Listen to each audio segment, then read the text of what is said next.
Good morning, everybody, and welcome to the Saturday edition of the Paranormal Weekend Morning Brew Show, the greatest coffee program you'll ever find on the East Coast, West Coast, Mid-Atlantic, Midwest, you name it. Ohio Valley, you got it. Right here, Nighthawk and Eric, this podcast channel. Let's do the copyright disclaimer, and we're going to get into it. This morning, our topic's going to start off with basically, I mean, everybody knows that I'm a freak when it comes to seeing signs and symbolisms and everything, okay? Being able to interpret what it means and all that, too. So we're going to get into that, too, today, along with several other things. God knows where we'll end up, but it's always going to be a good time. We know that.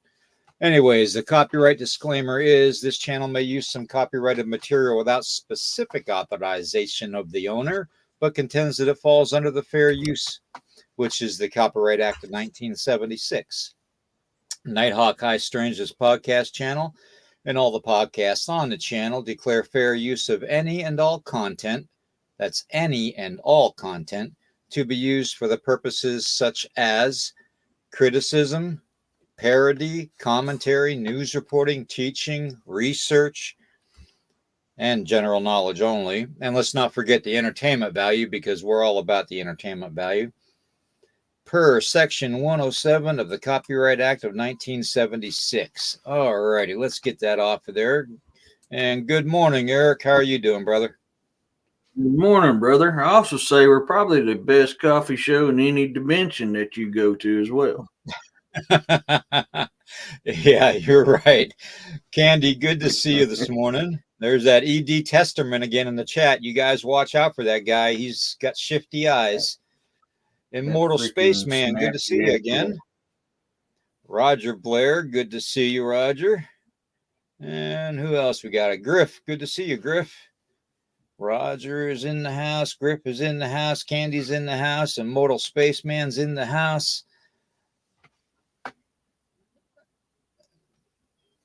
Oh, okay. Thank you. I appreciate that, Immortal Spaceman. I was just reading that, by the way. Yeah, I appreciate that.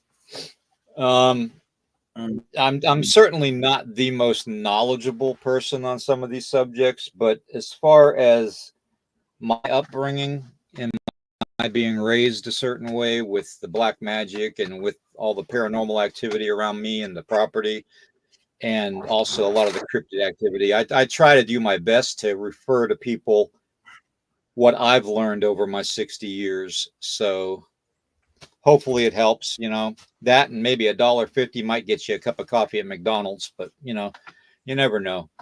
You never know. Oh, Judy, good to see you. Says his name, Immortal says his name is Dan. You can call me whatever you like. All right, Dan. All right. Okay, let's see here.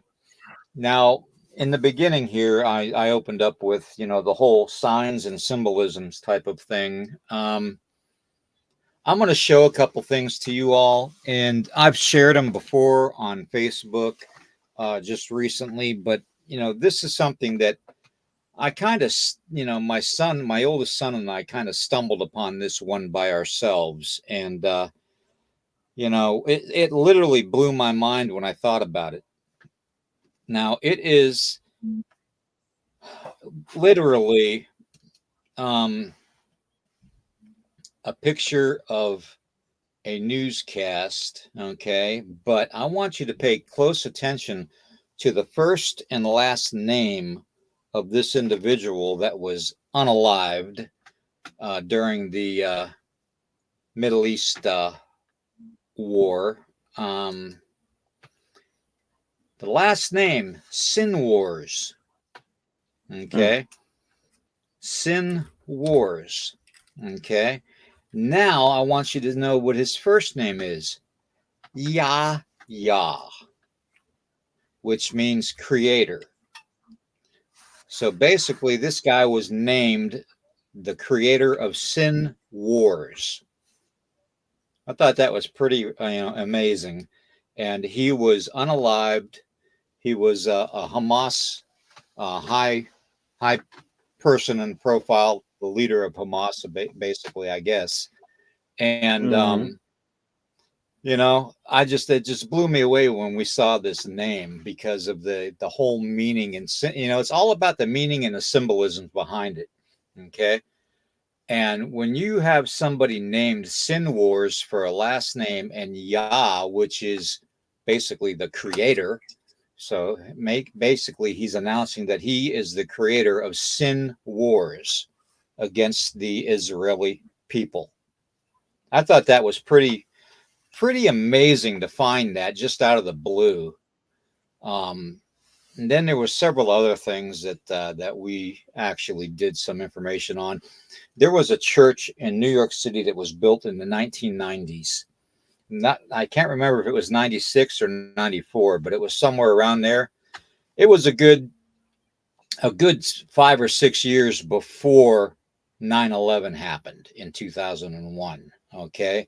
And this church had 6 pillars put on it. One of the pillars depicted this, which is New York City. You see the Twin Towers, and you see what looks like clouds above it. Well, those aren't clouds. Those are actually tsunamis. Okay. And then when you look towards the towers, you can see that the one is leaning like it's falling over. Okay. You've got the Chrysler Building, you've got the Empire State Building in there, and several other buildings. And then you've got all the tsunamis coming across over top of all those buildings, showing its destruction. Now, I interpret this because it was built and put on there on this church in the 1990s, and the Twin Towers fell in 9/11 2001. So I find that kind of remarkable how they can guess that this was going to happen to New York City. Now, granted, the tsunami hasn't hit yet, but if you recall, there was a massive flooding of New York City during Hurricane Sandy. Okay. And Sandy happened, right after 9/11. So, that have been leading up to this, interpretation? It could have been. A lot of people lost their homes, and a lot of damage was done. But I thought that was fascinating too. And of course, there was 5 other pillars. I couldn't get pictures of them, but I'm sure if you Googled it, you could find out. And then we all talked about the storms, the hurricanes and stuff, and the devastation to North Carolina that's been going on. And I thought this was interesting. And this is kind of a connection, just putting it out there. Remember, this is entertainment value. Okay. This, anyways, this is the new harp. Okay. This is an oil rig. Okay. There's a couple oil rigs out there in the Atlantic and in the Gulf that have these anomaly towers, radar installations on them.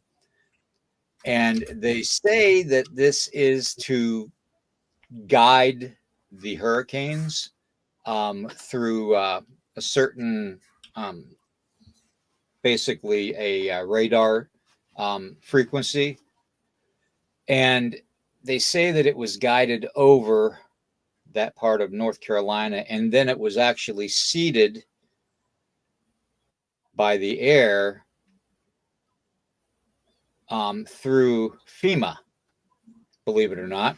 That the one aircraft that FEMA has was led to cloud seed the outer bands of this hurricane over North Carolina, causing all that excessive rain and moisture. So, but I thought it was interesting because here you have this, okay, clearly it's a huge radar installation on 2 separate oil rigs, okay? And then you have these things floating around in the sky, which are the same shape, basically.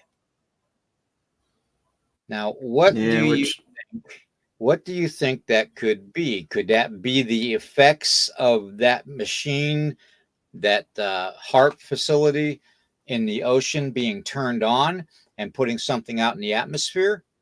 Could that be electrical charge? Could that be some kind of discharge? It very well could be. And it could maybe even not be related at all. But the fact of the matter is, it all connects somehow. And that's where we're going this morning. What do you think, Eric? Well, that smoke ring there, I'm not, I mean, yes, it could possibly be that. I've worked the diesel industry most of my life, and I've seen old school diesel trucks with the straight stacks be able to pop out a ring like that. So that's why on them rings, I ain't completely sold on it yet. Well, I mean, I can't dispute the possibility. Could it be something like that, like a mid-air explosion from a connectivity which causes that to happen? That is possible. I've just seen that several times coming from diesels. That's why I'm kind of on the fence on that one. Yeah. Well, I mean, you can make that kind of a smoke ring, but that one that I showed, I mean, the size of that alone would engulf a good city block. I mean, that's a big smoke ring. So in order for that, you think that the ring of a diesel engine starting up on a tractor trailer would dissipate after it expanded so far, because there's not enough of the expended fuel ignition in the air to make it. Would be either paper thin or it would dissipate. I don't think they'd be able to get actually that big. They get pretty big and stay pretty dark for a while, but it does eventually, the higher up it gets, it does eventually get thinner as it gets bigger, but it does get really, really big until it actually thins out. Oh, hey, yeah, Richard, yeah. I've seen them get huge. But then again, I mean, at the same time, I mean, you got to think what's causing that smoke ring from that diesel engine. So if you have the same kind of happenings in the atmosphere, it could very well, do that. Yeah. So I just, is there a connection? There possibly could be, because You know, there you see those smoke rings all the time. Well, over Disney reports them about once a month now. And what do you have over by Disney in Florida? You have the oil rig with that antenna array and that radar array out in the Gulf, and then you have the one out in the Atlantic. So you've got Florida flanked by both of them. So could it possibly be connected is the thing. Anything's possible. So, and with the way that they're trying to manipulate things, as far as the weather goes and all the land grabs that they're trying to do, who knows? I mean, it's just a speculated guess, but it's a pretty good guess at that, Yeah. I mean, it is. I know from a personal experience, there's other things that cause that. That's why I'm not disputing it, but I'm not completely on the bandwagon with it, just because there's so many things that can mimic that very same thing out there. I would need more like an inaction causing it, like a flash in the sky or something like that, and then all of a sudden that counts for me to go, okay, yeah, that was definitely not made by this, and this. But also, I can't dismiss the theory behind it. I mean, like the stuff you was talking about. So, yeah. Yeah, I'm not quite sold on them being portals, though. No, not even close to that. No. I mean, an atmospheric burst which caused it, yes, that would be something that I'd be looking for. Portals, definitely no. Right. Exactly. Yeah. Immortal had a deal earlier, was talking about how when you're showing the pillars that Freemasons got to leave a history, and I was kind of trying to figure out what he means, because I'm a Freemason. Yeah. So is William. Yep. We're both Freemasons, and a lot of people. Hey, Ida. A lot of people get a very big misunderstanding of Masons. Yeah, exactly. Good to see Judy in here again too. Yeah, Immortal. Eric and I both are master Masons, and I'm actually a 32nd degree Scottish Rite. So I've but everybody's got these theories about Masons being evil and all this and demonic and how we're planning the destruction of the world, and that's not it at all. Okay. First off, I don't know any master Mason out there that would want the headaches of dealing with people like Kamala Harris to begin with, and some of the other idiots in charge of countries worldwide. Yeah, I don't know any Mason that would want that burden. So now that's not to say that you don't have your occasional ones every now and then that might, get high off of some kind of fame kick or, whatever, or infamous, but it's ridiculous, the things that they put Masons through.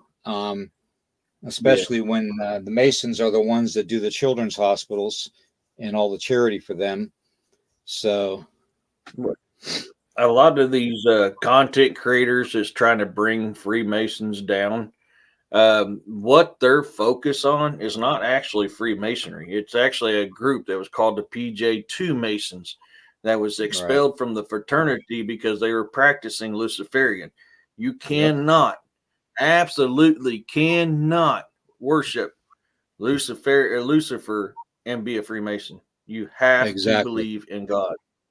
Exactly. It is extremely huge.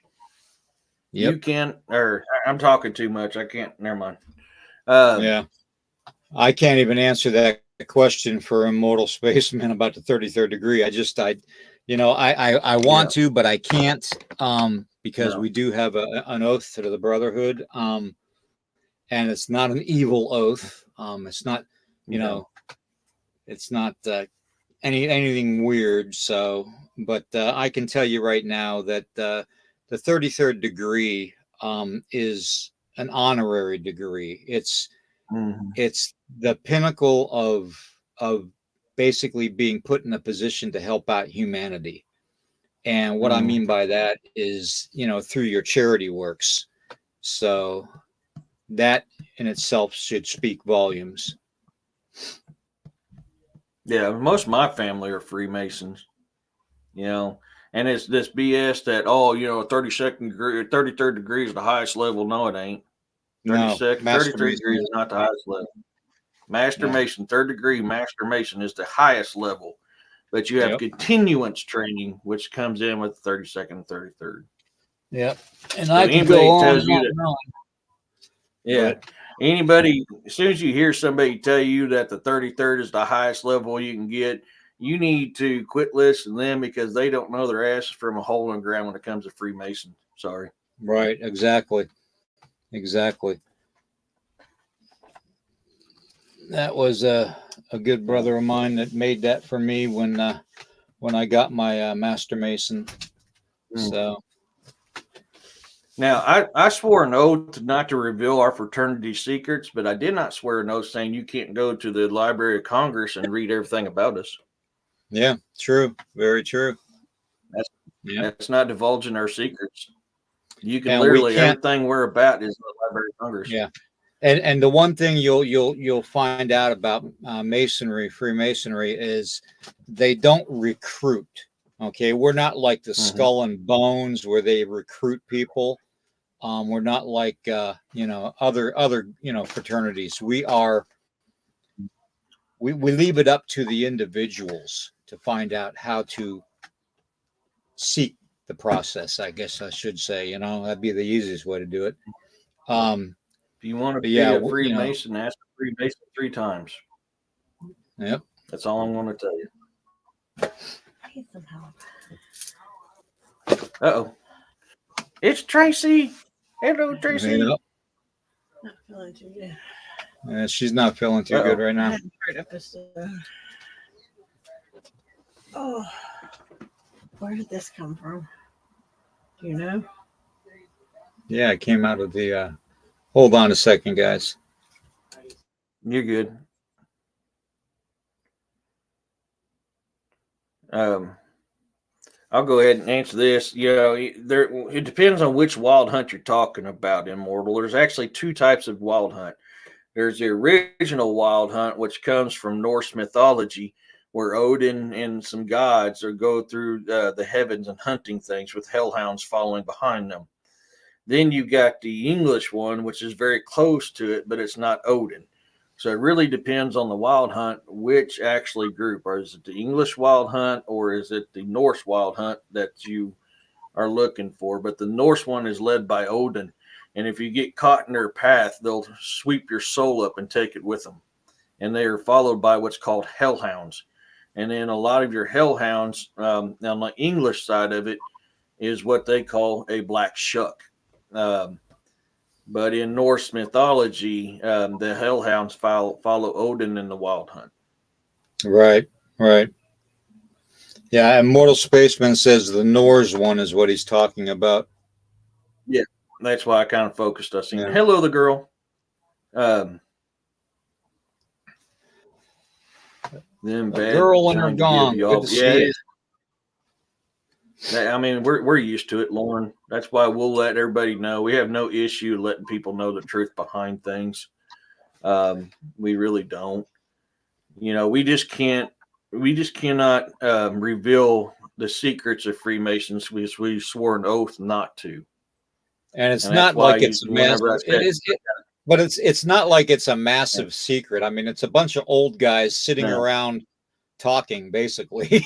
I mean, and it, yeah, we have coffee and maybe if we're lucky, coffee and cookies after the meeting. I mean, it's not a whole. It's not like a world domination thing. That's the funny thing about it.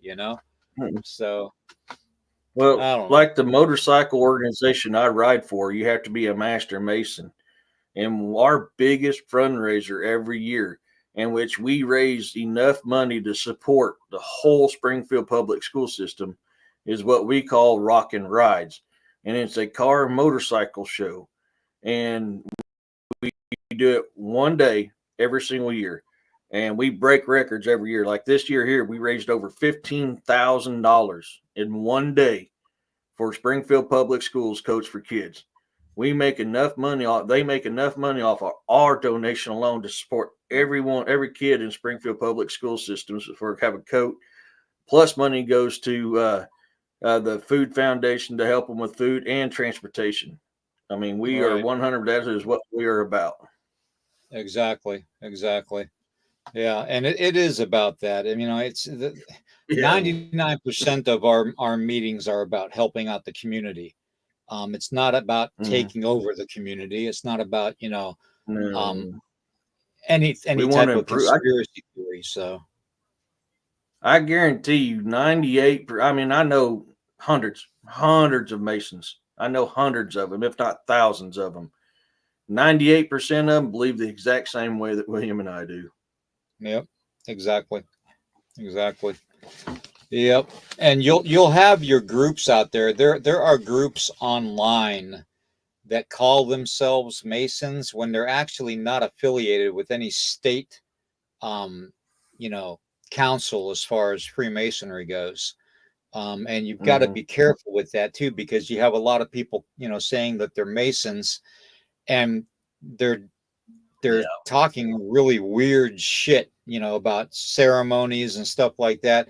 Well, if it was a real Mason to begin with, he wouldn't be discussing anything that they do. You know what I mean? So it's kind of between a rock and a hard place, when it comes to us.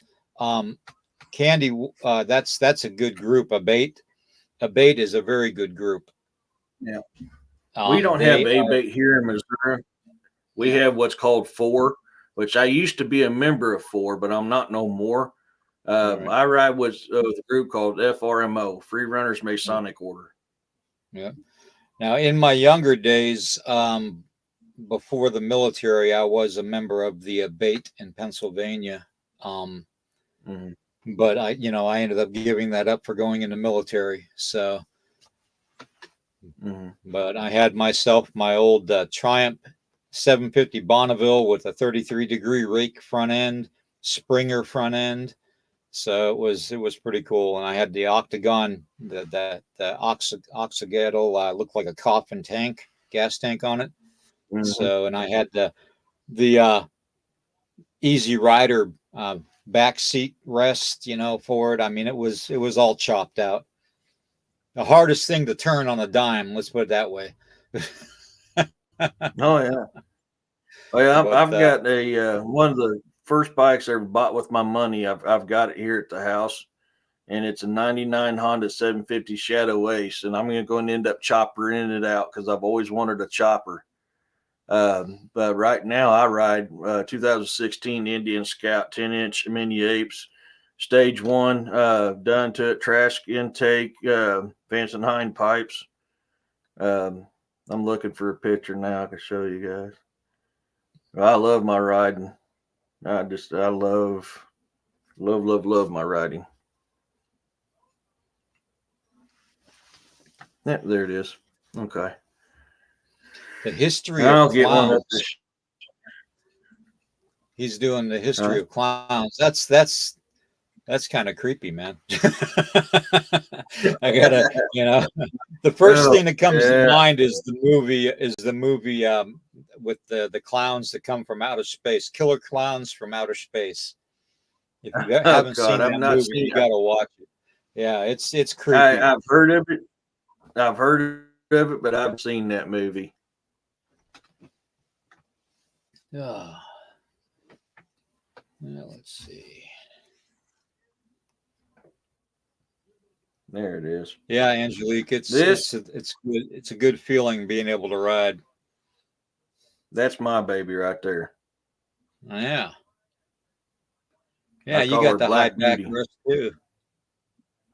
Yeah, that's old school, solid steel twisted, bitch bar, square tubing bitch bar with the EGA on it.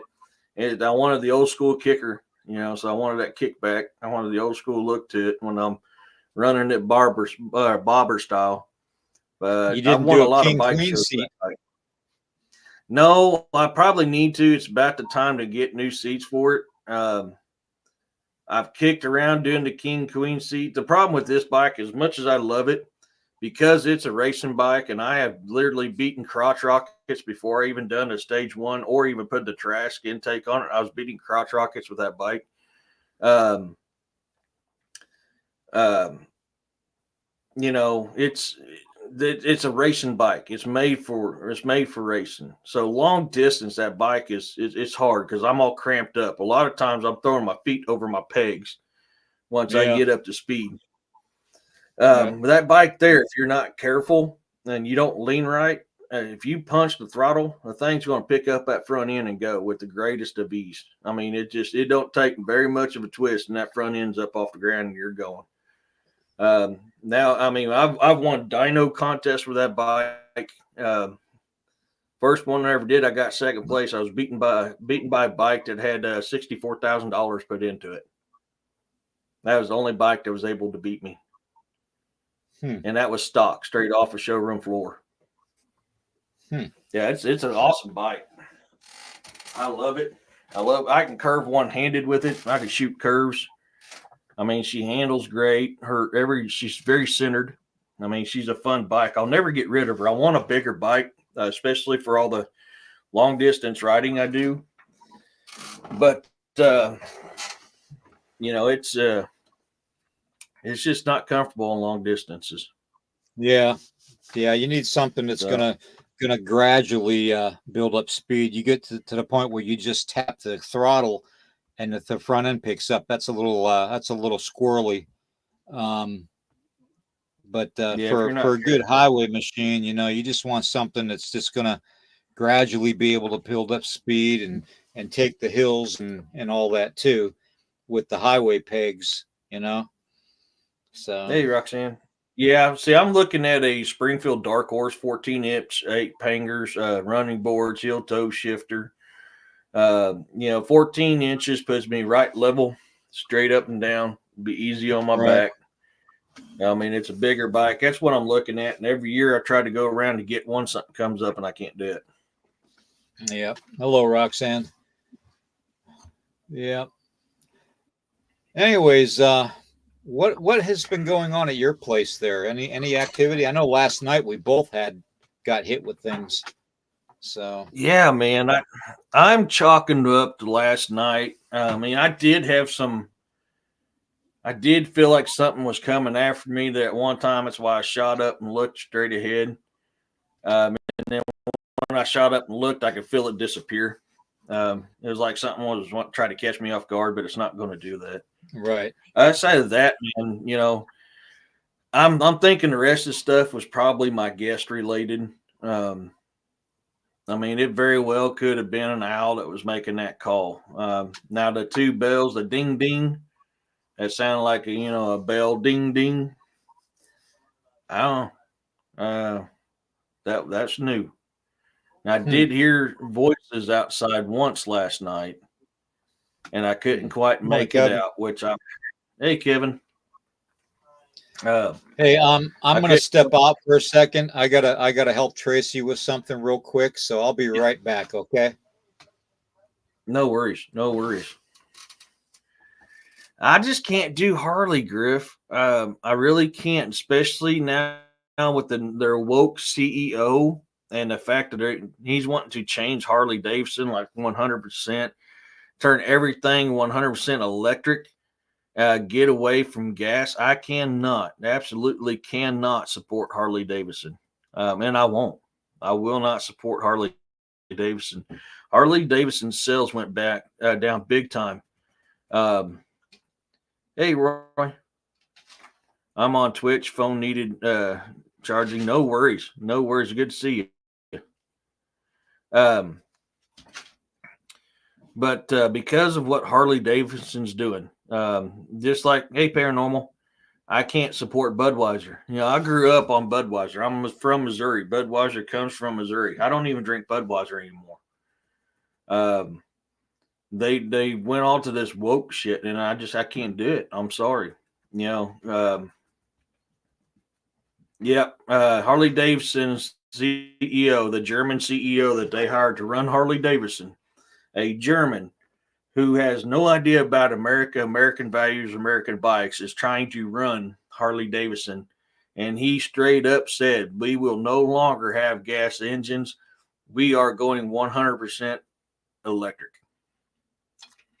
And all of a sudden, Harley Davidson sales dropped huge, big time. In fact, they're trying to kiss ass to bring people back. Then they tried, after the Bud Light deal, they tried partnering with Bud Light, which lost them even more. So, yeah, exactly. Vote with your dollar, Richard. Yeah. So Budweiser and Harley Davidson's hurt because of that stupid fake woke crap that they've subscribed to. I won't support either one. I drink my mead, or I drink my Red's Apple Ale and my Angry Orchard. That's pretty much what I drink now, if I do drink.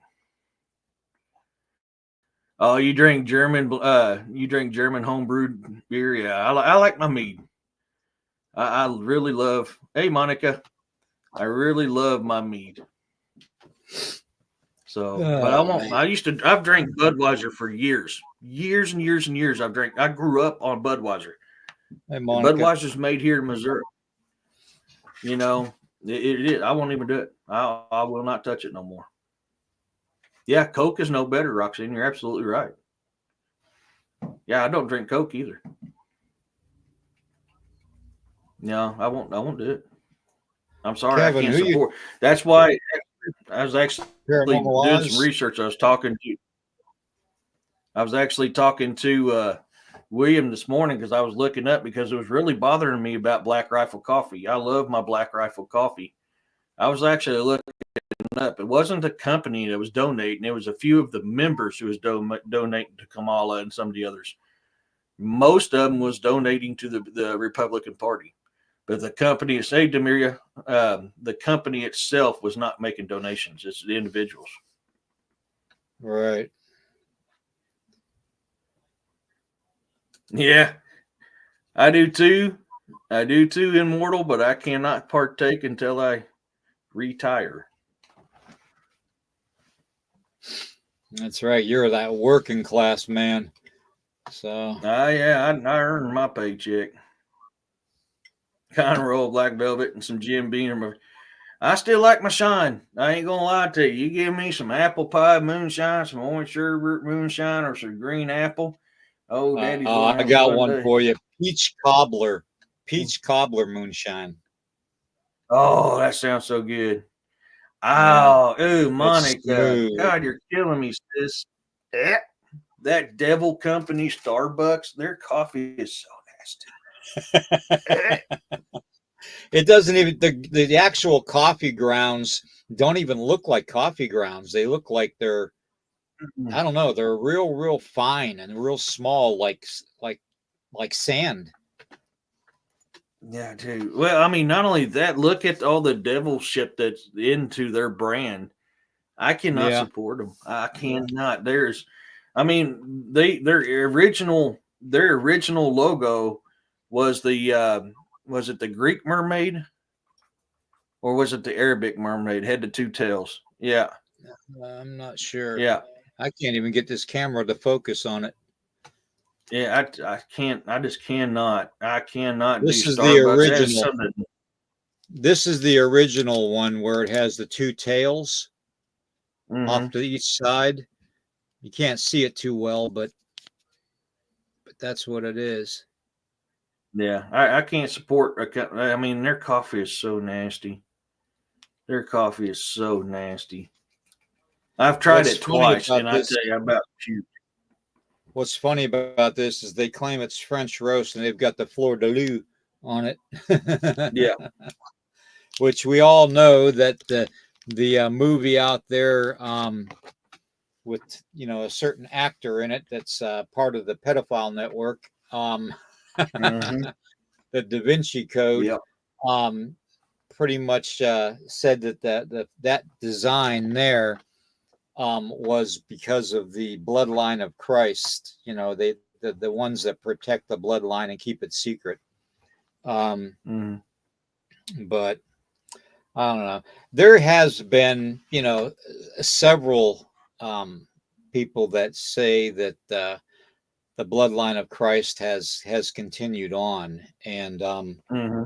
when you think about it, that's probably not that far fetched, really, to tell you the truth, because when Jacob battled the angel and won, you know, God, basically the creator, renamed Jacob the name Israel.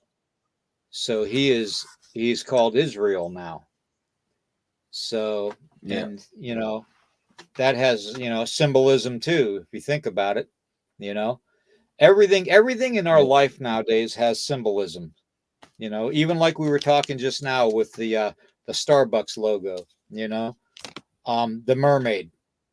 The mermaid came to be because of the Watchers having relationships with women, Earth women, okay, and creating their babies who became the Nephilim, okay, and the women, the Earth women that intermixed with the Watchers, basically were transformed into hideous mermaids by the Creator for their, sin.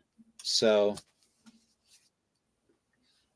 and of course, Yeah. we all know that that's kind of what the mermaids are described as. You have these reports of mermaids being beautiful and glamorous with long blonde hair and size 36D, and stuff like that, and not that way at all. The girl back there got her back. Baphomet Yep, for Baphomet. Anyway, yep, yeah, that was what the one I was trying to think of when it deals with Starbucks. Yeah. yep, yep. Yeah, there's a lot to the whole symbolisms thing around the world. Even the Oh, the staff that the Pope uses that has the pine cone on it, study that and see where that takes you. That takes you down one heck of a rabbit hole. So, hmm.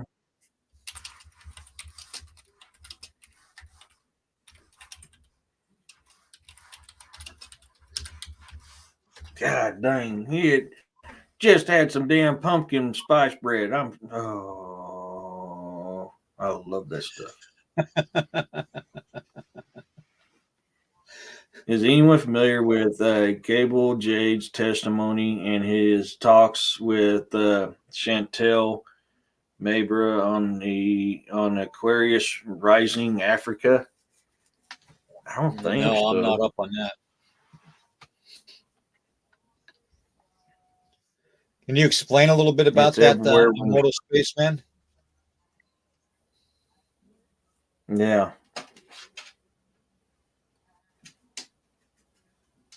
Have you had some? You heard of Opus Dei? D No, Opus D. Opus Dei. Yeah, that's the Catholic They, group that oh want to rule the yeah. world, basically. It's a dark chapter of the Vatican. It's a secret society within the Vatican that basically Hmm. controls the ins and outs of religion. Yeah. Okay, so that's about the only way to really describe it, because using that term religion gives it a brighter and a wider encompassing area of what they control. And Mhm. when you have what over 360 million um, people that are subscribed to being strict Catholic worldwide, um, you tend to have a lot of power. And we all Mhm. know that from watching the Spider-Man movie, with power comes great responsibility, And Mhm. unfortunately, Opus Dei doesn't care about responsibility; they care about their agenda. So, but yeah, they're actually a society that seeks to destroy the Christ. They seek to destroy anything that has to do with the word Jesus Christ. Um, obviously they don't believe in the whole Jesus part of the Bible, but it is what it is.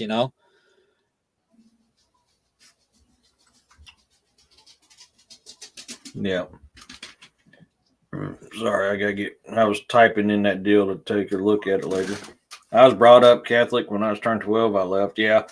I'm sorry, man. The Catholic order, it's nope, I can't do it. Eric, I'll DM you the playlist. Okay. If you give me faith in God and now I pray. Yeah. I mean, you got to pray. I mean, the immortal, what God you praying to? Because Jesus told Lucifer when he was in the desert, "You're not only a prince of this or this realm, but you're a god amongst the people of this realm." So, which God are you actually trying to? Are you saying actual God or Heavenly Father, or are you saying Yeah. Yahweh? I Well, mean, who? you're supposed to say Heavenly Father. Mm, As far as that, this descriptive part of the prayer goes. Um, mhm, but yeah, you have to be careful because God didn't found religion. Mankind was the reason religion was founded. Okay. And religion branched out into several different branches of types of religion because of mankind, not because of God the creator. Okay. Not because of Jesus. What Jesus preached back in the day was unconditional love, and mhm, healing, the humans beings having the ability within them to heal. He sent, his, prophets out to themselves, to go and mhm. preach the gospel for 1 year. And in that year, all of them came back and said, told Jesus that basically, they healed people, and, they preached his gospel and all that. And several people were saved, because of that. That's the kind of teaching that Jesus was teaching at the time. He wasn't teaching it from being the Son of Man. He was teaching it from being the Son of God, the Creator. Mhm. Okay. So, you know, the Catholic Church kind of just, they frown on that. They frown on that Yeah. whole principle of mankind being able to heal themselves, which is why we have fallen so far from what we used to be in the past. And if you notice, they keep on hiding the history from us. You know, they lie to us all the time. Okay. And that's the Hmm. whole thing with the symbolisms and stuff. I do believe that there are people within our own communities, whether it's religious organizations, government organizations, military organizations. I believe that there's a certain few that put these symbolisms right out in the open for us to see. Okay. Hmm. And to try and wake us up, to what's going on. No, excuse me, I got the hiccups. And Yeah. it's all about this. It's all about controlling humanity. Okay, Yeah. that is literally what it's all about.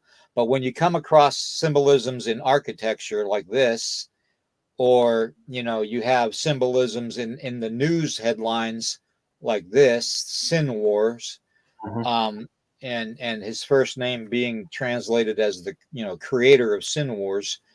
I mean, in the Middle East, that's something. Okay, that's something to be seen when they're putting that out there.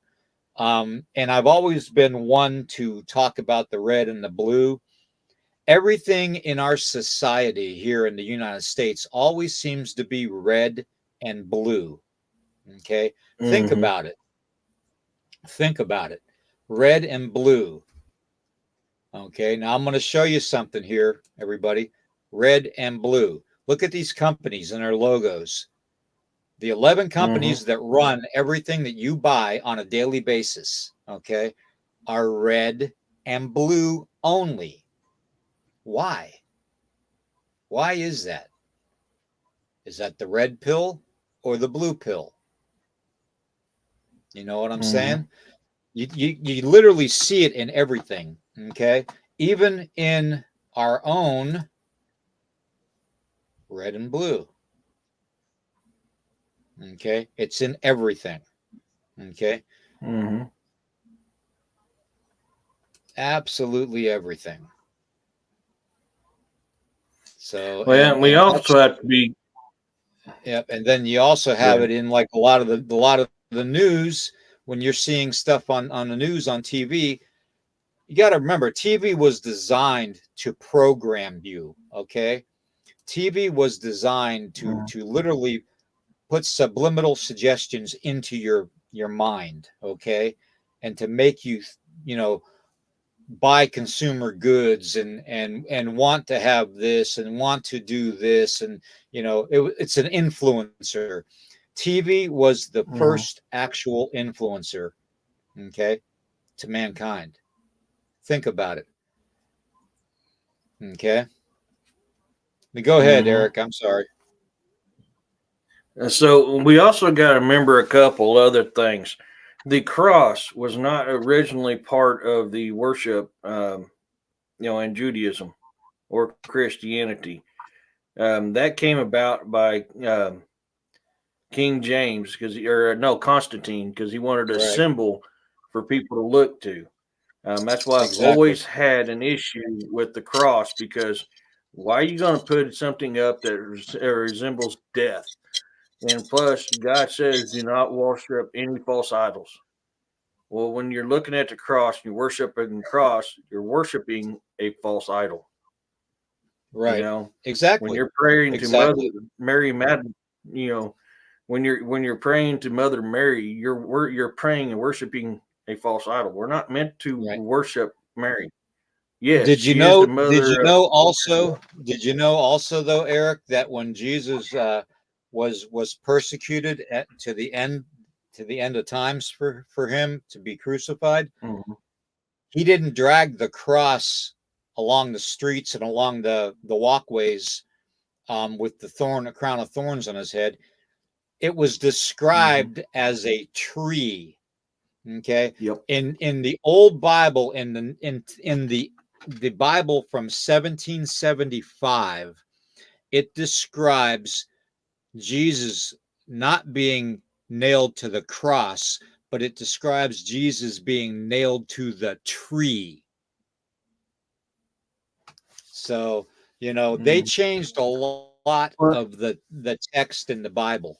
So, not only that, but the cross that we know of as tied to Christianity is not actually what the cross looked like back then. It was actually an X in the ground. exactly. Yep. Yep. People forget about that. You actually study crucifixions. They weren't what we know of as the cross. They literally were X's in the ground. And they Right. they formed an X. Exactly. They were tied to that and crucified. So I mean, everything Hmm. is different. Everything's not the same. So we have to understand that. And on top of that, Jesus is an English name that is fairly new. That is not his true name. His true name is Yeshua. You know, and people forget and they don't stop. And when you're reading the scriptures, even Yeshua says, "All things done by me are not by me but by my Father through me." So when Yeshua came down to earth, he lost all his heavenly powers. He had no heavenly powers. His work that he Right. did was his Father, Yahweh, through him. He was a conductor, for his Father's work. Right. Exactly. Anyways, Yeah. let's see here. Some of the other symbolisms we have to look for too, though. You're gonna see this a lot, and it has to do with the sanctity of colors. Hmm. Nobody can find it. All right, give me a second again. Um, You're fine. Eating bacon, eggs, sausage, and I had bacon and eggs with pepper jack cheese and mayo on toast. That's what I had, Roxanne. So, but yeah, we have to remember that. And this is why I am by far a religious person. I'm a spiritual person. Yes, I'll admit I'm spiritual. I do not follow the King James Bible because um, too much of it contradicts itself. Too much of it is left out. Too much of it has been changed, and I just can't do it. Hey, Kyle, how's it going? Yeah, I mean, you're right, Roxanne. I just didn't make no biscuits. I just had, so I just made my toast. But Biscuits. We I don't mean, need no symbols. stinking biscuits. Biscuits. We don't need no stinking biscuits. Uh, but so I mean, it's through every part of our life, through our religion, through our day-to-day life, through the stuff on TV, through the stuff on the internet, through the stuff we wear. Everything is a symbolism. I like to take what the cabal is using against us and their same tactics, their same stuff. I like to twist it around and use it against them.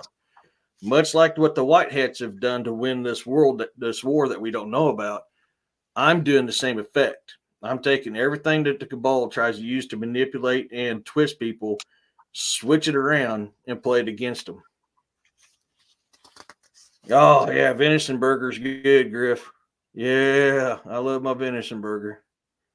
I haven't been hunting yet because it's been too hot. I can't let my deer hang in the tree, and which sucks because I really need the meat this year, like super bad. Need the meat this year. I need to get at least 6 deer in my freezer to get me by through the year. All right. Anyways, as I was saying before I left, the colors have a Cheese and lot to grits. do with a lot of the interpretations here. So the red and the blue, and then you have black, with the whole black rock thing. Okay.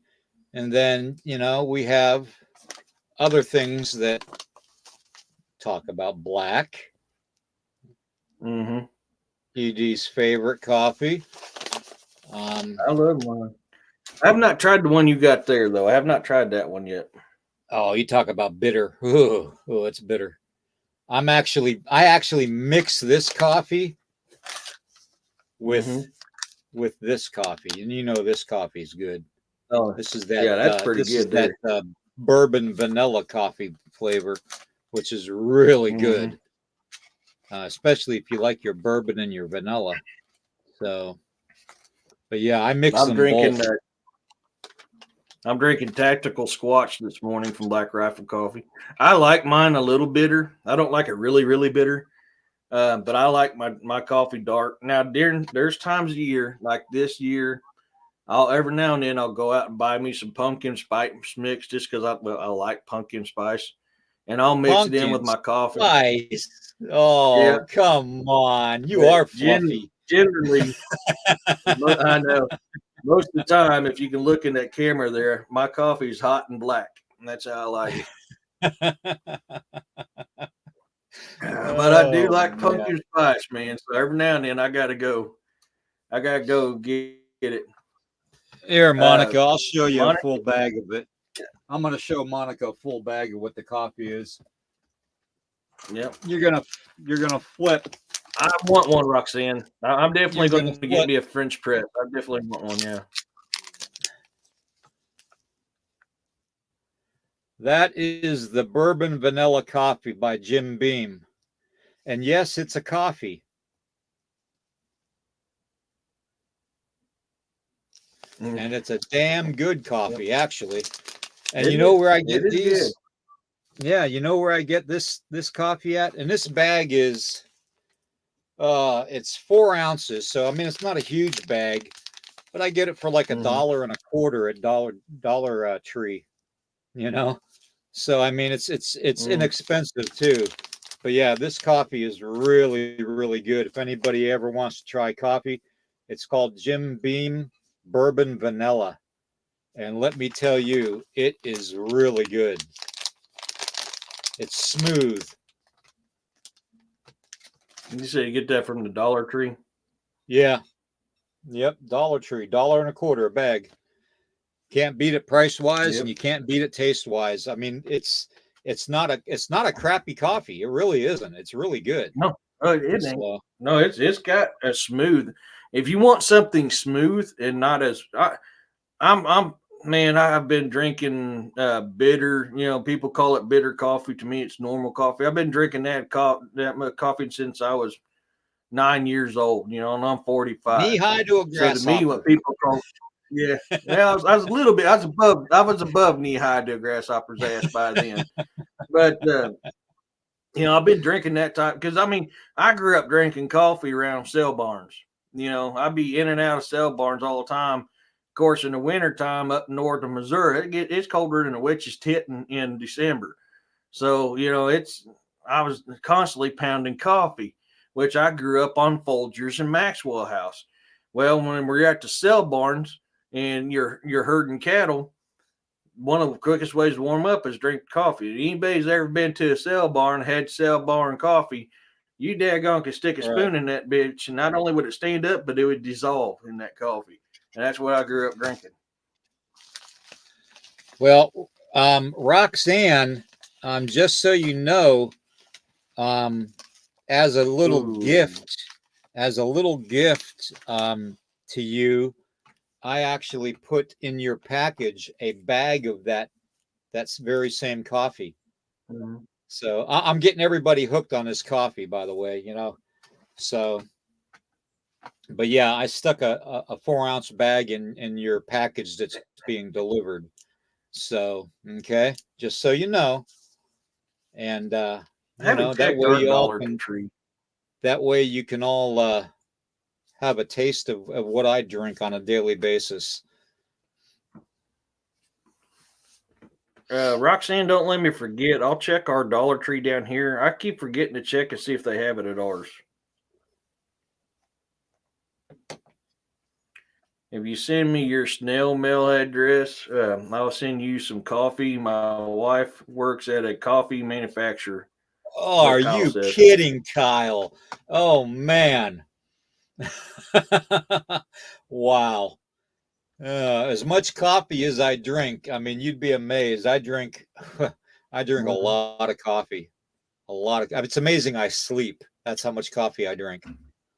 So, Eh, but I have to drink I, it because it helps me breathe.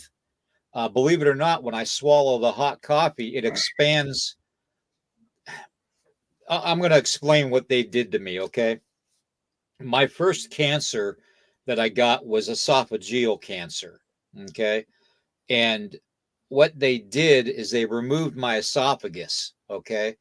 And they pulled my stomach up. They made my stomach into my esophagus, okay? So they pulled my stomach up to here and basically sewed me together from the cancer because they had to remove, over 3/4 of my esophagus that I had because of the tumor.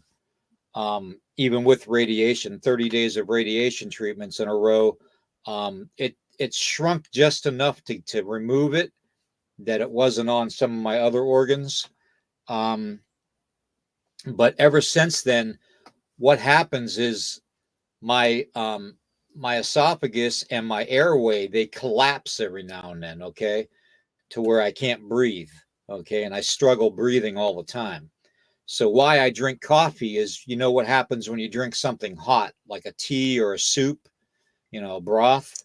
It opens up, it expands. I kind of describe it as like when you look at the telephone poles and the wires running between them in the wintertime, how they're sagging, okay? But on the hot days in the summer, it's drawn tight, okay? Well, that's kind of what happens to me. If my esophagus gets too cold, and my airway gets too cold, it'll go down and close, okay, which makes it very difficult for me to breathe. So that's why I continue to drink coffee all day long. I mean, I was drinking coffee last night till almost 1 o'clock in the morning. So I think we got off at 1 o'clock in the morning, actually. So it was after 1 a.m. And if I don't have a cup of coffee at night before I go to sleep and my esophagus closes while I'm sleeping, I won't wake up.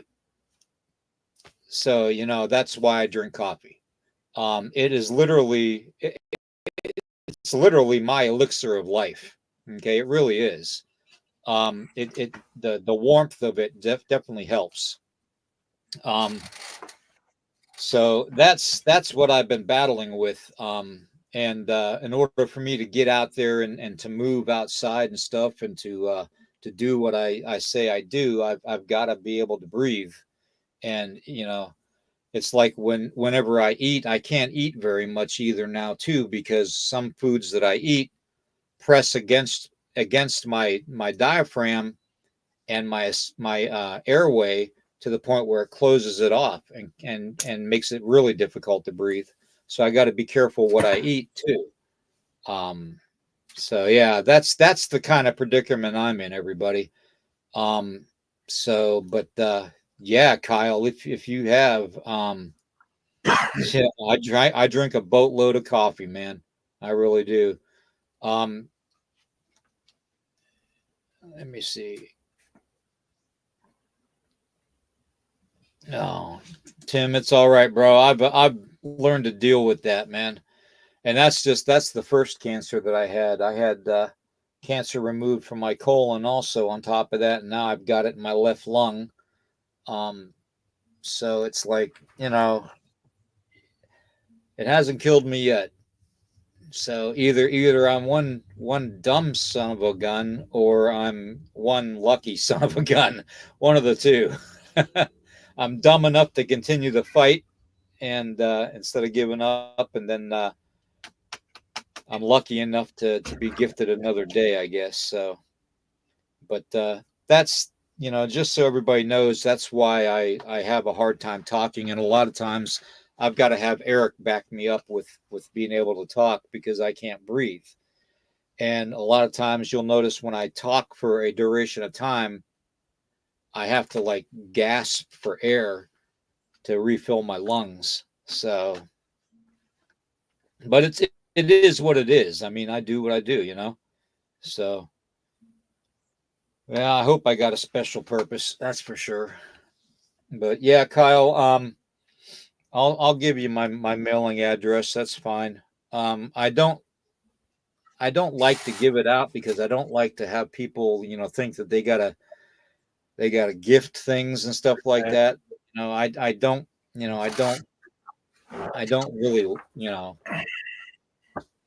I mean, it is what it is. I don't know.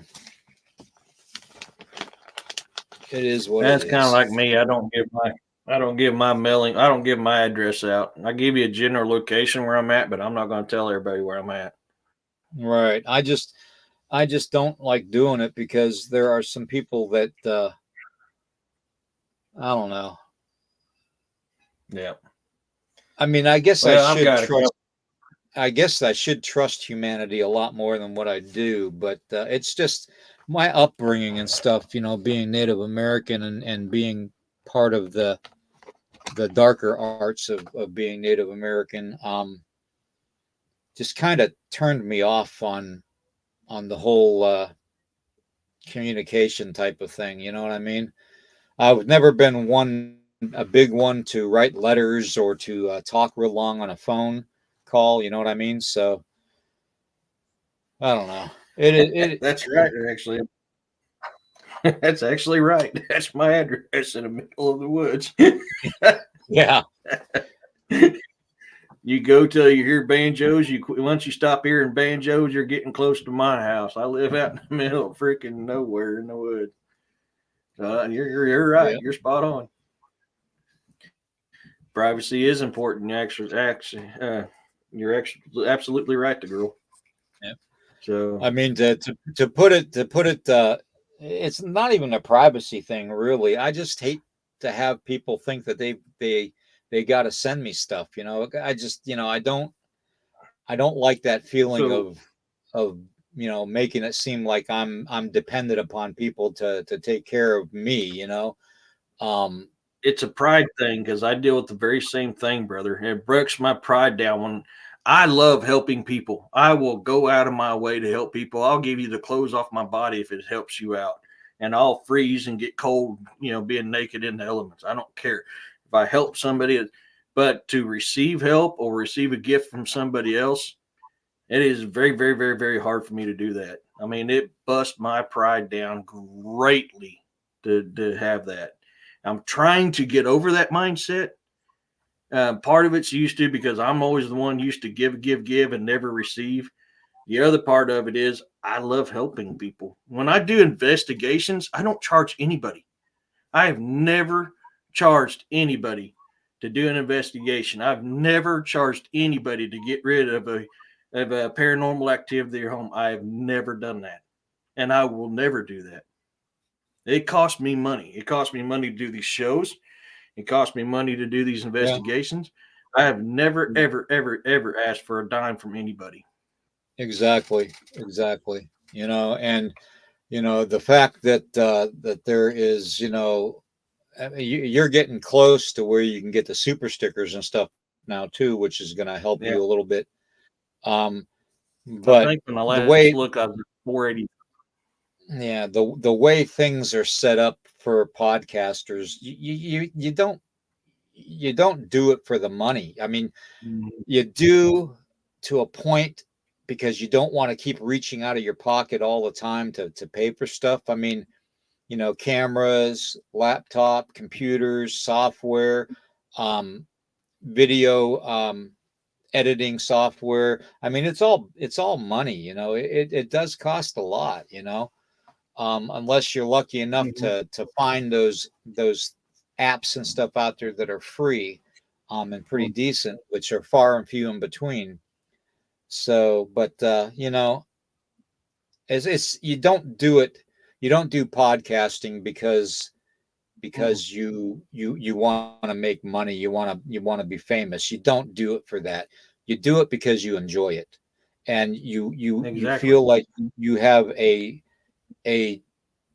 almost like a testimony to put out to people on your knowledge base to help people out. You know what I mean? It's that kind of a feeling, So Yeah. I mean, I'm not going to sit here and lie to you. Would it be great to get paid for what I do? This is what I love. The girl and a gong, on you. coffee money. Dang, God. Coffee money. Yeah, Thank she you, does girl that. and a gong. You're awesome. Thank you, the girl. Oh God, that's sweet. Thank you very much. That is what timing. I I love the noticed hell it. out of you, man. I love the shit at her. She always gives me a hoot. She's awesome. She's awesome. She is. But and the thing is I know people love to donate, in which I'm not set up to do super stickers. That's why I have others. I've got my merch stores and I've got buy me a coffee. I've never asked for it. I'm not going to. Would I love to make it a full-time job where all I do is write my books and podcast, and that's how I make my money? Absolutely, I'd love to do that. Reality is, I can't. I've got to work. Exactly. And that's just the thing, and I don't want to take from somebody. I want to give to somebody. So that's why I love doing this. I mean, even when it costs me money, I don't care. I'm still doing it. I love it. I have fun doing it. People like you and DA has brought me out of my shell. Linda Eastburn was the first one to ever bring me on to do an interview. I mean, you guys have broken me out of the shell, got me away from that fear factor where I can come on here and do this stuff. I love it. Well, once you get past that initial fear of making an ass out of yourself, which I make an ass out of myself every day, so I'm used to it. But it is nice to be able to kind of because not everybody thinks the way we do. Not everybody is into the paranormal or the supernatural or the UFOs and stuff like that. UAPs, cryptids, and we're into all that. And with our experiences, I mean, growing up in a paranormally charged property with cryptid activity and lights and stuff and all the weird stuff, and growing up in a haunted house, a haunted house.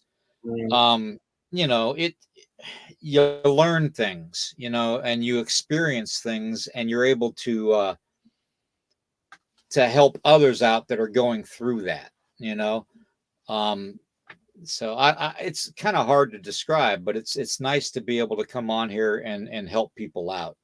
So It does. Every equipment I buy, um, my oh my God, I just brain farted what that thing is, where you sit there and look at things.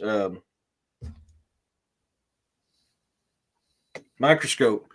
My microscope, I bought that. I mean, every bit of my investigation stuff. My EVP stuff, my thermal stuff, my everything I paid for out of my pocket, and I still do it. Yep. I'm still going to do it. ED I used to public speak at MAD, and I remember I was scared, and I did for years. Oh, I'm sorry. MAD turned into a bad organization that really destroyed the Marine, us in the military. But I mean, when it started out, it was a great deal. They left the drink against drunk driving and was hitting everything up at one point in time. But yeah, I know about the public. I mean, I have trouble speaking in public all the time. I do. Just picture people in their underwear. I've tried that, but that gets a reaction, especially on some hotties that, no, we really have to do that. God. Oh God. Shadow men in dreams here. Yeah. But it's just, I get better and better with it. I'm always scared to lead somebody down a wrong path, and which is not what I want to do. Right. I think it's,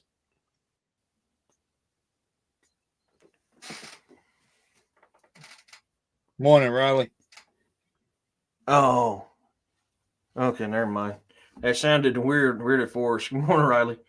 That sounded like, dude, it didn't sound like a vehicle at first. I was like, what the hell? And then I heard it, and I could tell what it was. But it's, I still love to do this, man. I'm here to help somebody. I'm here to guide people along. Hey, Starflyer. Hey, she doing well. How you doing? Hey, Starflyer. Yeah. Hey, yeah. As far as my background goes with growing up, I experienced everything from shadow people, to dog man, Bigfoot. We had a swampy area, a pond with a swamp behind us. So there was all kinds of weird things happening there. Little people I had, lights in the sky, lights on the ground, orbs. I mean, you name it. I've experienced it all living where I grew up. And I was also an avid outdoorsman too growing up. So I was always out in the woods and then hunting and fishing and going to the swimming hole, and all that, So I always had things happen. I remember going out and doing a kind of a spiritual journey when I was younger. And this is after I got out of the military. I had to find myself again, after the military. We all do to a point. You know how that is. And I went out to a stream, a creek, whatever you want to call it. It's not a river, but it was pretty big. It was probably 35, 40 feet across. And I did a kind of a soul searching, a spirit searching type of a quest.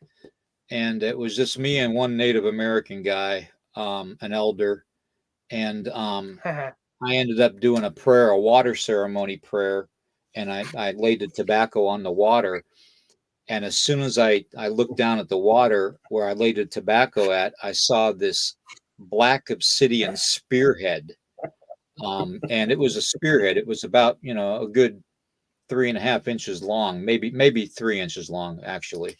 But it was black obsidian, and it was just laying right there. And something told me to as I picked it up, to look off to my right into the tree line along the edge of the creek. And there stood the 9-foot tall Sasquatch that has always kind of looked out for me, growing up. He was standing right there, had a smile on his face, and just slowly turned and walked away into the woods, And to this day, I still have that spearhead. And in fact, it's in my medicine bag. So, yeah, I mean, that's the kind of connection I had growing up to a lot of things. So when you are attached in such a way that you spend the majority of your life in the forest or in the mountains away from people, you gain a knowledge, an energy from experiencing that in your life that you can't ever, you can't ever explain it, and things happen to you the more you're out doing things, and the better your attitude is when you're going out doing things, and the more you look out for nature and the environment and the animals, and you'll start having things interact with you. There was crows that used to fly around our yard all the time, and I had two of them that would fly down and land down next to me. And literally, I would have a piece of bread, off of a sandwich as a kid, and I would just tear pieces of bread off and feed them, and then they would take the bread and they would fly away. But they always came back to say thank you. I mean, that's the kind of interaction I had growing up with everything. And it was amazing, and it was scary at the same time when you're a kid. But even as an adult, I've had that interaction to this day. It's like some people are set up to have these encounters every day of their lives as often as possible, and others are unfortunate to where they can't see it, so it's kind of odd to explain. I mean, you could explain it too, though, Eric, because you go through it too. So Yeah. Well, I mean, and like one of the reasons I've lived out here for 32 years, and one of the reasons why I fought so hard to buy this property is because I always tell people you need to be able to recenter yourself. Recentering yourself means you take your soul and your physical body and you realign it to the proper alignment that it's supposed to be. Recenter yourself. You got the ravens, they're messengers. I mean, they're messengers of the great creator. In Norse mythology, they are the messengers of Odin. You go Cherokee, Kolga, or Kogagi Leon, crow. And then you got in Norse, it's Huganamunen, So, I mean, these things all have spiritual power, spiritual connections. They all have messages. When you see an animal in no matter if it's Shia Tonka, Lala de Glala, whatever it is, when you see them in nature, deer, turkey, squirrel, whatever it is, thank them. Go, thank you for presenting yourself to me. If you have a message for me, please deliver it in a dream, in a language that I understand, because we no longer speak their language. We have forgotten their language through the years. A lot of things. Oh, you got it now. Thank you. I was trying to get caught up while talking. I'm just putting this out here too. Yeah, Twisted. Yeah, I had that up. If you could message me on their location, I can probably find some help for her in that area. If you could message me, because that's one thing with being a Mason that a lot of people don't realize is we do a lot of charity work, and there might be a brother at a lodge that has rental properties or something to where she could, work out a deal to, to live and stop being homeless, and other things too. I mean, there's always a way to help somebody from a distance. So, if you want, just, drop me a message in Messenger and let me know what part of the world she's in, and what she really needs. Her needs would be, okay, as far as living conditions and stuff like that. And I'll do my best. So. Mm-hmm. But we need to get back to talking to. Oh, sorry. We need to get back to. I'm going to put it right back to where you had it. We need to get back to talking to our brothers and sisters of the woods. That is something that we forgot to do for so long. We need to get reconnected with them. I can't say that my guests have adopted me into their. We have a very peaceful understanding. We have a great relationship. They don't mess with me. I don't mess with them in a negative way. I should say they don't mess with me in a negative way. I don't mess with them in a negative way. We live together in the great circle of life here, and that's kind of where I'm at on it. And that's something we need to get back to. It really is. We need to reconnect with Mother Earth, and we need to reconnect with nature. I think it's extremely important. Right, exactly. And it is. It is. Everybody talks about the special abilities that these cryptids have. And even, like the some of the elementals that people are lucky enough to see when they're out there. They have these innate abilities, these special abilities adapted to them because they are there all the time. So they're interacting with the energies of the environment around them. So of course they're going to be able to self camouflage themselves and and make their footprints disappear. Like they walked off into space. Yeah. We as indigenous people have our tricks too that we do. To evade people from following us and tracking us. So yeah, it is quite the thing. When you're part of the environment every day, you get these abilities that that normally people that avoid being out in the woods or the mountains don't typically get. So Lori okay. Sue says, All right, Lori. All right. Well, it's good to have you in here, dear. Good to have you in here. So just message me on Messenger, okay, William Nighthawk on Facebook Messenger, and let me know what you need, and we'll do our best to help you out. Okay. So a lot of people are going through the same thing you're going through. A lot of people, I'm and that's struggling. unfortunate. I struggle every day not to be that way. Yeah, yeah. I mean, I'm always one Yep. dollar away from being homeless myself. So it is what it is, but things are going to get better. Things always do Mm-hmm. get better. So sometimes we're meant to endure things that would throw normal people for a loop, and make people do stupid things. So yeah, William Nighthawk on Facebook. Okay, that'd be fine. Yeah. We have a question here. Riley wants to know what's your take on the missing 411?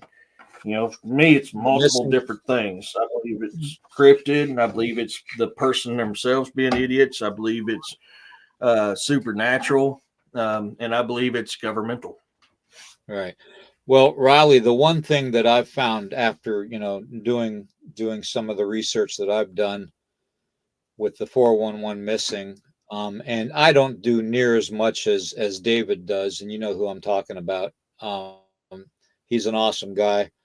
Um, but Mm-hmm. I agree with his theory on it. A lot of the missing 411 cases entail somebody having some kind of disability, whether they know it or not. And they also end up disappearing around water and around granite boulders. Now, there is elementals that are involved with water, and with granite boulders. Okay, they're called fae. All right. Now, Mm-hmm. these elementals, have been known to take humans into their realm, so which could account for some of it. Then you have the cryptids that are out there, like Bigfoot and Dogman, Lizard Man, and you have all the other types of just normal wildlife like grizzlies and mountain lion.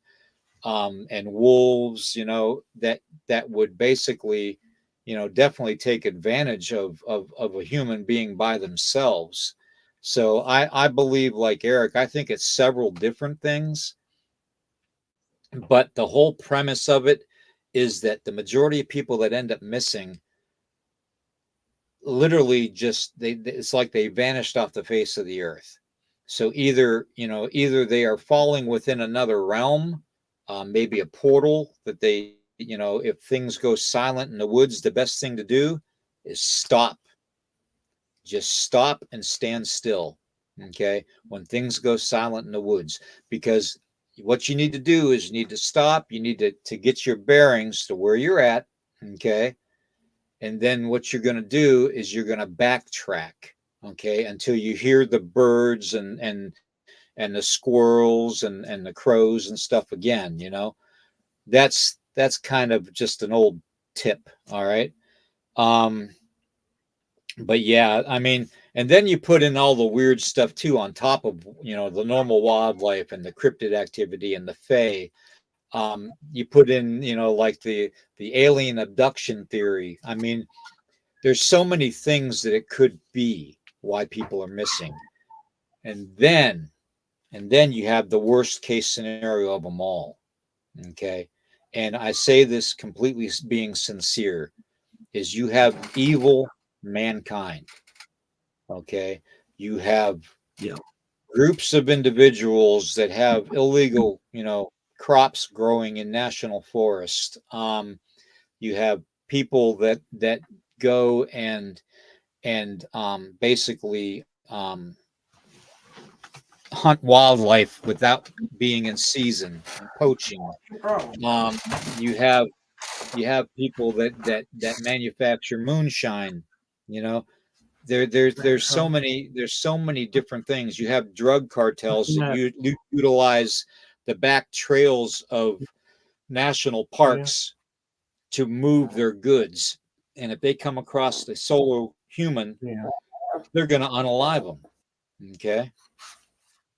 There's so many things that it could be. There really is. There you go. Sorry, Taco Meat is having issues, so I'm having to comfort him. That's fine. Yeah. Taco Meat. Yeah, his name is Bucky, but I call him Taco Meat.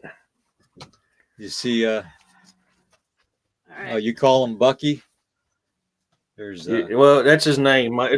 He's my oldest daughter's dog, and when she went off to college, her mom had him, and he's lived with me for a while before he went back over there, and my daughter took him back when she was before she left, where her mom was wanting to get rid of him. I was like, "You're not getting rid of my Bucky. You're not getting rid of my Taco Meat."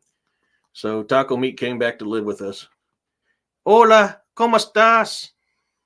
Making a Mexican fried apple pie with a tortilla I saw on YouTube, because that's what I do on YouTube. I don't look for sister husbands, but I do look for recipes.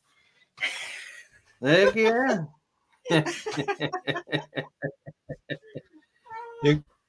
Yeah, trolls. Yep.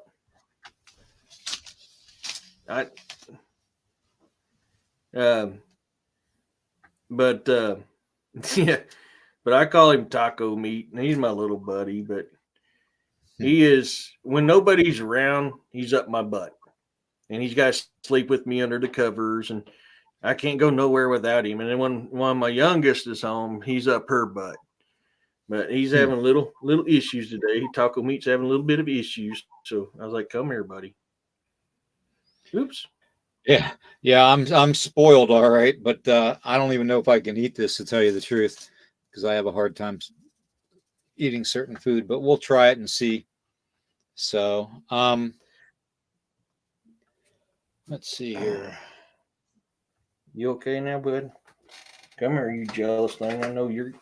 It's hard to do a show when I got both of you guys up here. I've got Rat Dog and Taco Meat in my arms now, and it's going to be hard to type and do other stuff. Oh, I'm up there, Rat Dog. Come on, Taco Meat. This Well, is at my least they life, get y'all. along. Seriously. At Yeah, least they get along. This is pretty.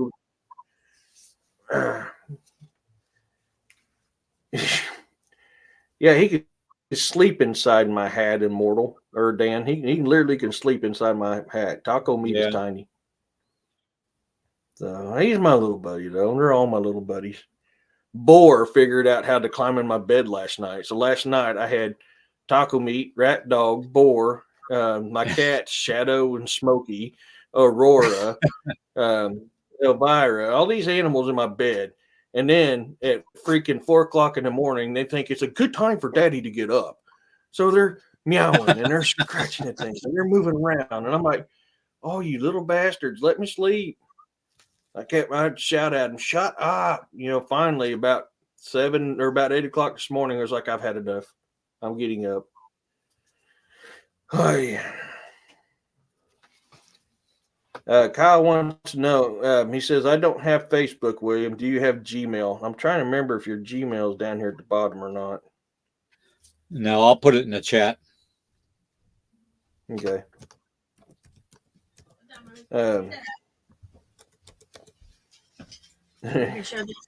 Yeah, that one right in the family claim has. Yeah, but I've got, man, I felt so bad. Oh my God, dude, y'all, I had a broken heart this week. Well, if Like, anybody so wants bad, had a to, broken heart. if anybody wants to DM me for these recipes, Hold on.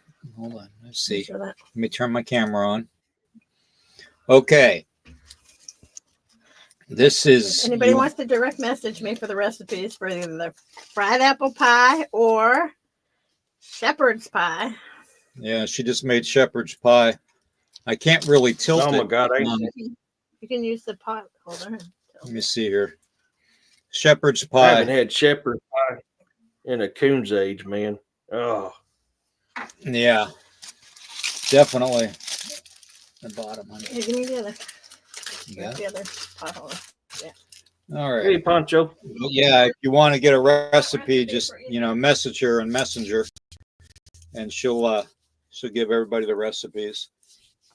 That's one thing Tracy is. She's an excellent cook, and she's definitely hit the touchdown on the apple turnover here that she made. Tastes like a cinnamon toast crunch type of a cereal, but it's really good. So Yeah. Hey, Poncho.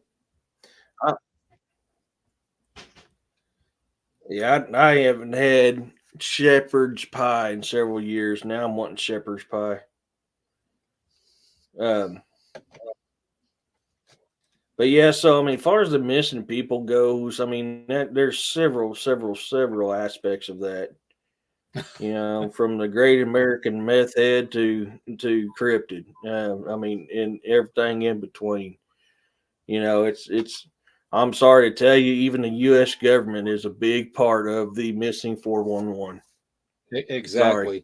Especially when you're talking about like underground facilities, the dumb facilities, and then you have the stories and history of alien bases being underground, especially in Dulce, New Mexico. That's a big one. So yeah, I mean, they've even found there was a group of women that were walking in Glacier National Park one year in the springtime, and they went down this one along these railroad tracks that was basically the road was closed off. It was barred off.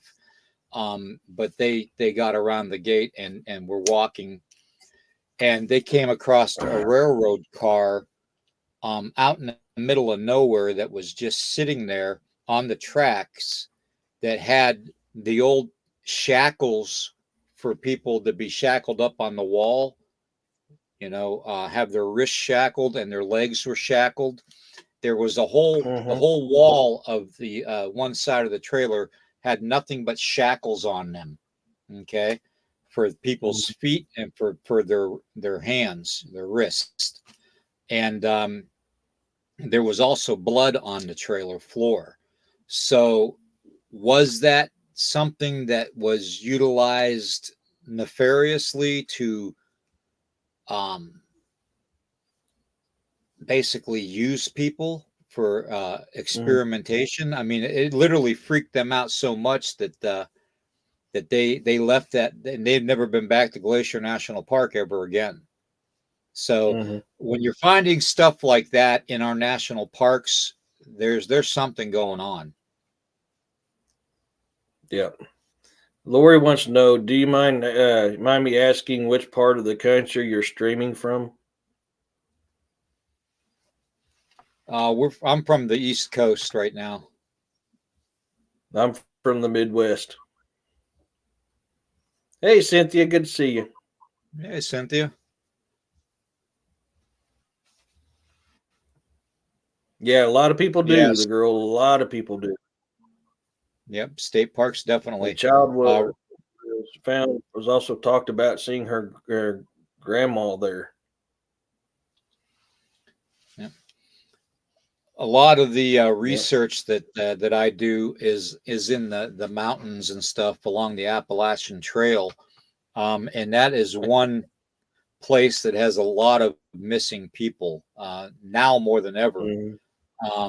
So, and literally the trail it literally goes right past our place. So, I mean, it's not very far at all. And these are the same mountains that at night I'll hear howls out of and growls and all kinds of weird stuff. She's in East Coast as well. Twisted says she's in Central North Carolina. Oh, okay. Okay. Well, that'd be why you're on a 4-year waiting list, because the government sent a little force over there to destroy that area. We're making Twisted hungry. Oops. Oh, I should have heard what Sheriff Grady Jude of Pinellas, Colorado, Florida, is a huge cult takedown just 2 days ago. Wow. In the state of chaos, county of confusion.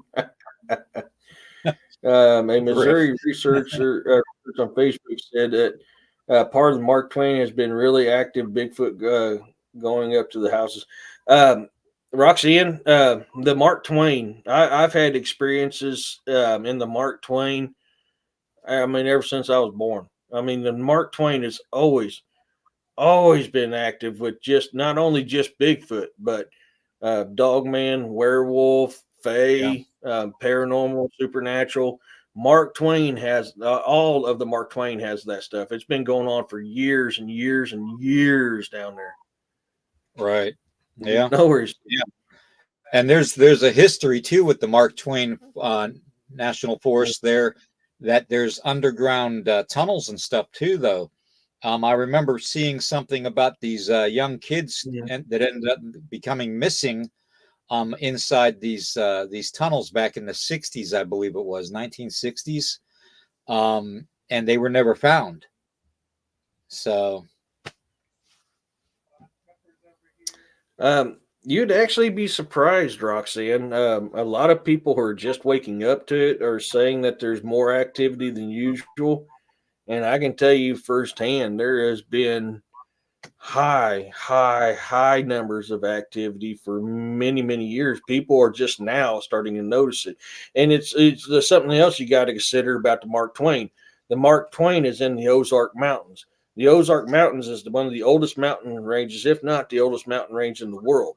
There is a lot of old magic in these mountains.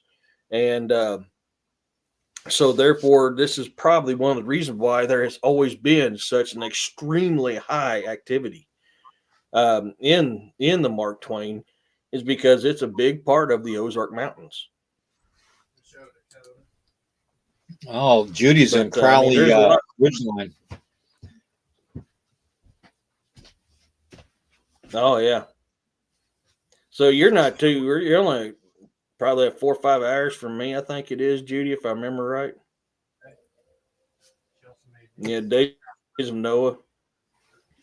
Yeah, I mean, the Ozark Mountains is, I'm pretty sure, if memory serves me correctly, the Ozark Mountains is the oldest mountain range in the world. It's just been eroded down through the centuries and centuries and centuries it's been here. But all that old magic, just because the mountains have eroded away, does not mean that the magic eroded away. The magic remains there. I believe it was part of, was it the Himalayan or the Alps? It might be the Alps. It was originally a part of the Alps when it was the Pangea landmass at one time. That's a big moose. Yeah. Yep. So I'm finally getting caught up. Yeah. Yes, it does. And we have a lot of granite here in Mortal. A lot of granite. Yeah, that's why I was thinking, Judy. Yeah, that's what I was thinking. I was trying to go off the top of my head. I like to ride in Arkansas. So I used to go to Arkansas quite often. Thanks to this new economy, I haven't been in a couple of years. But I love riding my bike down Arkansas because of all the curvy and hilly roads that they got down there. I love riding in Arkansas. Plus, I love all the cryptid and supernatural activity in Arkansas as well, too, though. So, and there's also a Big W sighting right on the Missouri and Arkansas border. There's been Big W sightings down into there. You don't want to say the name, Actually, though. No. I learned my lesson. I'm not too big to admit. I learned my lesson. I've learned my lesson on that. You know, one thing I need to actually, this is a great question I have for you, my brother. So I hear scuttlebutt that at one time the SWs were good, but they turned evil. What's your theory on that?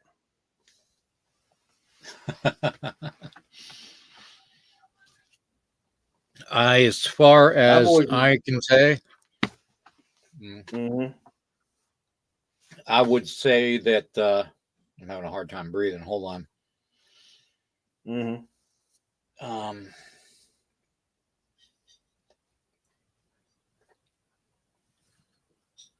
I need coffee. Hold on. No worries. I mean, I've always grown up knowing them as being evil. But this is a new thing I've heard that's come out. And that's why I kind of want to pick your brain because I'm like, I'm really on the fence with this.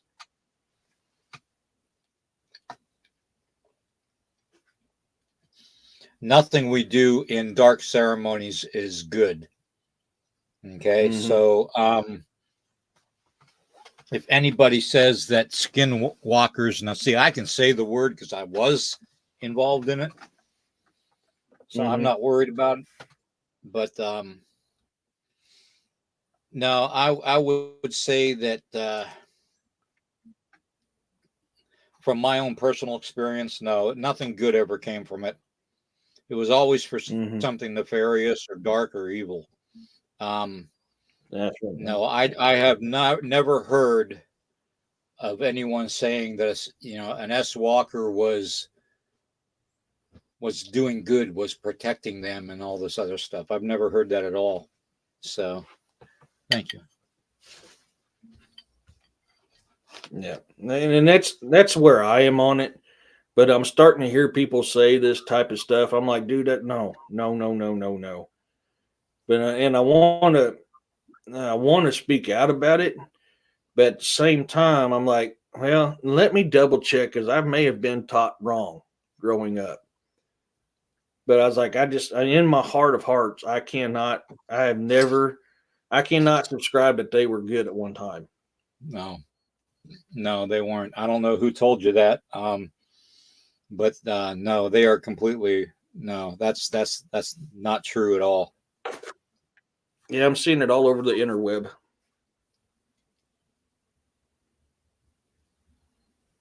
Yeah, the Grafton monster. Yeah, I've heard of it. I'm trying to remember, but I have heard of it. Yeah, I actually saw the Grafton monster once. So I think I just gave away where I'm at. But no, I actually did see the Grafton monster once. It crossed the road right in front of me. and it is huge. It was bigger than my square body Chevy pickup truck. Starflower. I don't know if you really want to know that answer. It's not very. How do I put it? Mm-mm. It's not very. No, I'm not. Kind. I'm not even going to go there with that right now. Yeah, because it literally destroyed my life growing up, and now I'm not going to do anything to bring that evil back. yeah. So No, I'm sorry, Starflower, but I don't mean to be disrespectful in any way, yeah. shape, or form. But I value We're life. trying to, yeah, as I say, we're trying to save you from something very bad. That's why it's not really good to talk about. And it is very bad. It is very bad. And the more you do it, the worse it gets, because the more evil will expect it from you. And then you open up doorways that you can never close. So, and the reason I came to grips with it is because I learned a way of how to keep that doorway open, but keep it at bay. Keep it away. So, and I'm one of the very few that actually got out of that dark magic, and for the better. So yeah, I'm having a hard time even talking about it, to tell you the truth. Yeah. Change subject. Immortal says, I don't think dogmen or werewolves are evil. I think they just dislike humans. I won't for me, I don't agree with this. Dogman, yes. I will agree with it on the dogman side. Although the term dogman came about in 1984, but prior to that, they were known as werewolves, werewolves in many different languages. But what we conceive as actual werewolves, which is half human, half wolf, that's been cursed or whatever, most of them I say are evil. Do I believe that some may not be because the curse was put upon them unwillingly? I would agree on that part of it, but most of the times when you're dealing with werewolves, hence why I'm taking backup with me when I go down to do this investigation. It's not pleasant. It's not. It's most of the time it's pure evil. That's my theory.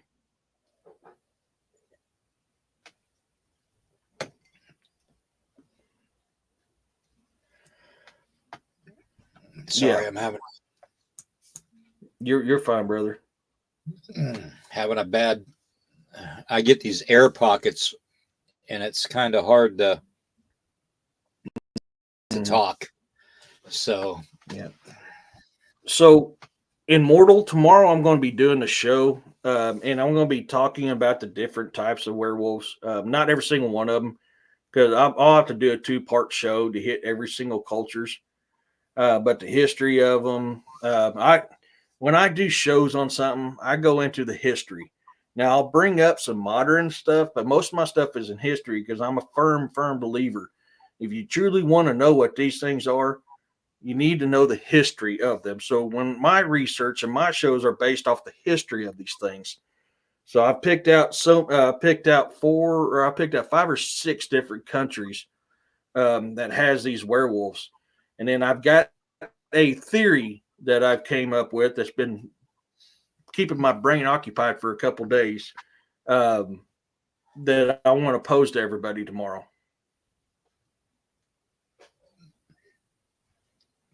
Grafted Monster sounds cool. If you actually saw the Grafted Monster, you wouldn't know what it was, because it's actually a Bigfoot, but the way it looks, it's just this. It's this massive silverback. I mean, it's a massive beast. I mean, this thing is just, you have no idea how massive this thing is. when I laid eyes on it, when it crossed my path in front of the truck at 4 o'clock in the morning, I couldn't even fathom how big it was. It was huge. And like I said, I was in a square body, short bed Chevy pickup truck, and it was the same size, if not bigger than my truck.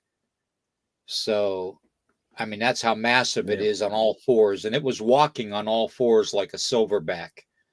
And that's something that a lot of people don't understand too. Oh, here, hold on one second.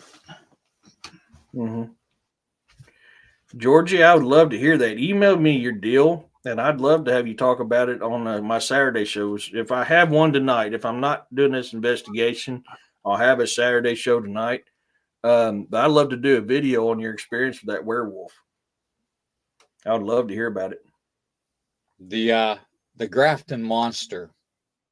It literally walks like on all fours like a silverback gorilla, but it is literally the biggest, most muscular silverback gorilla you'll ever see. And you can't grasp it when you can't put your mind around how big this thing is. And the way its head is, from what I saw, the head looked really small, but the head was pushed in to the shoulders. Now, I don't know if that's because it didn't have actually a neck or if it was injured or whatnot, but it looked like the head was several times smaller than what it should be. And it was pushed, compacted into the upper torso of the body. But this thing was thick, it was massive, it was muscular, and it crossed in front of me, literally 100 feet in front of me, literally.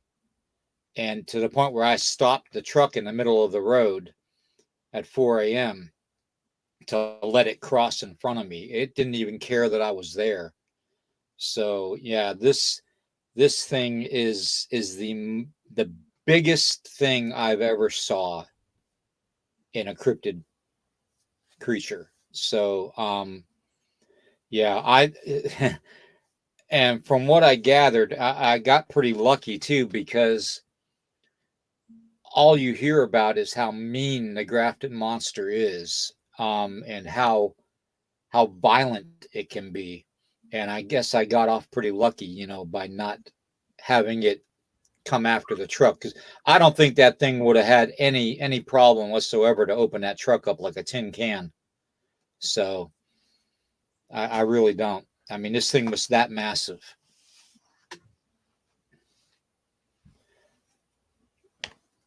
This thing was Twisted bigger than 9 feet tall. Yeah.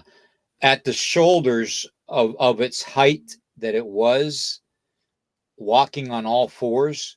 Okay. You know how when a great ape walks on all fours, you see the rotation of the shoulders. Okay. When they walk, because they're moving their arms. At that height, at that shoulder height, was the top of the cab of my truck. That's how big this thing was. Okay. Now, my truck was a stock truck, but it was up off the ground a little bit. So it wasn't, it was, this thing was massive. So Twisted wants to know, how did it make you feel? I still can't comprehend it. It was, at first it was, like, oh my God, am I seeing what I'm seeing? And then when I stopped the truck and I looked, I had to close my eyes and look again, and I was thinking, well, maybe it's just me. Maybe I'm just, hallucinating. That wasn't it at all. It was literally right there in front of me. And it was just a massive, massive beast. I can't even describe the feeling, because it wasn't fear, because then again, I'm unable to fear anything. I don't know why. I don't know if it has to do with the way I was raised, but I didn't have any fear. I was just in shock seeing it, Hey, give me a minute. The goats are beating up on Boar again. I'll be right back. All right. Poor dog. That poor dog. Them goats button heads with that dog. Sick snow on them. Snow will straighten them out.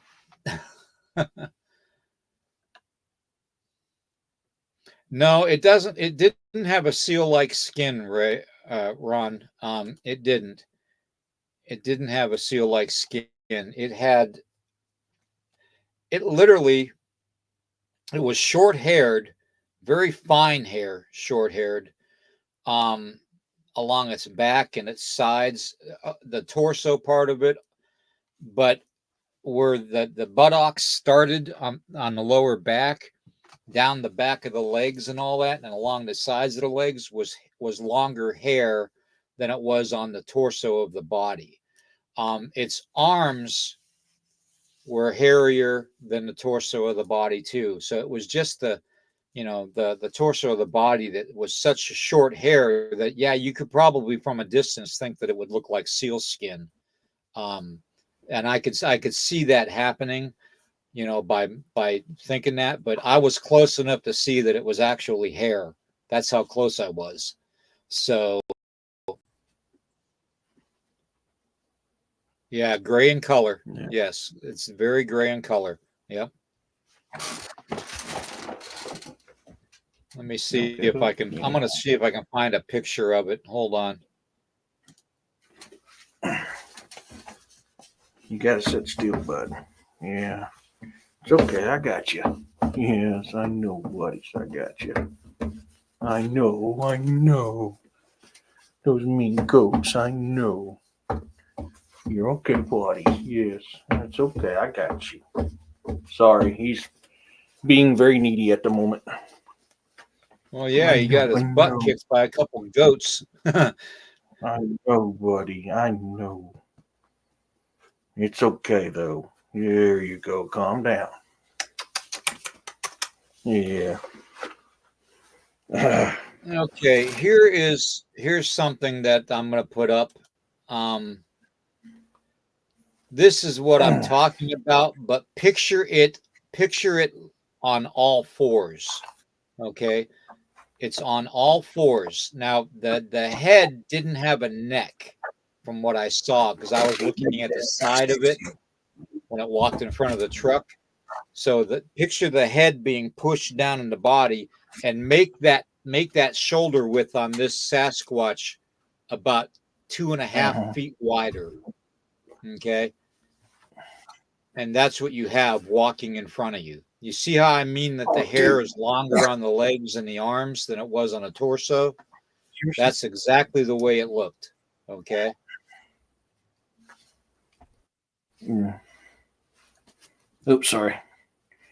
Yeah, no kidding, Twisted. Did you get a look at its face? Did it look humanish? The only thing I saw as far as its face goes was the profile of it, and it didn't look human whatsoever.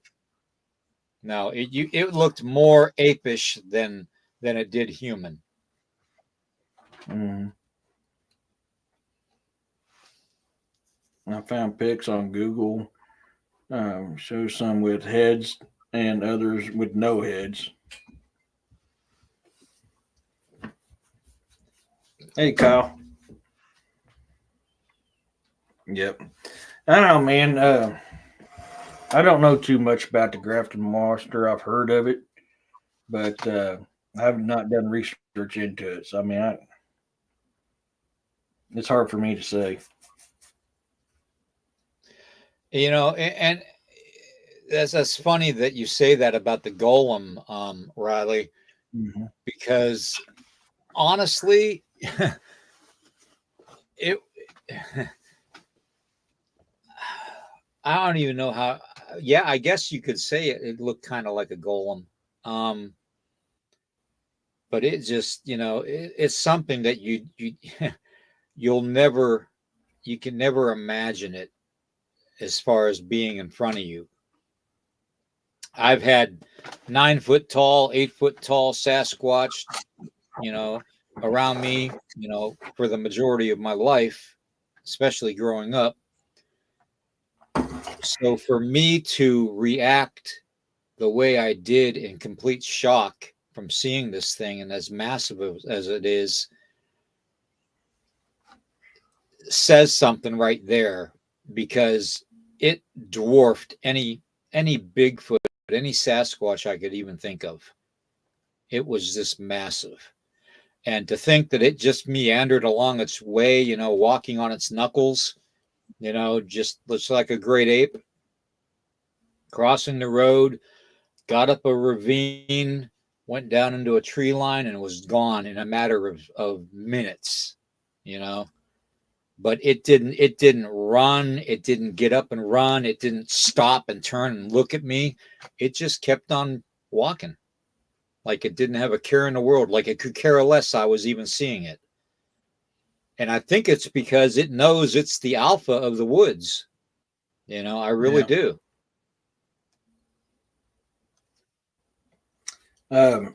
I just got a true social breaking news. Boeing reaches deal with union to end ongoing strike. Oh, yeah, I got that same thing. I wasn't going to say anything, no. Yeah. Lab connections or natural. Any guesses? It can really go either or.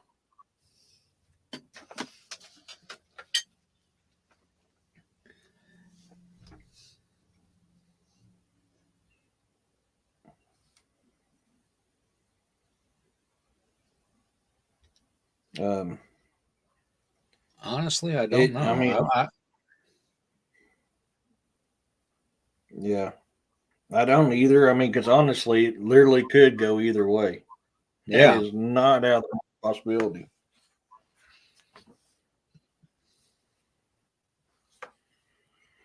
How long do you I think was they live?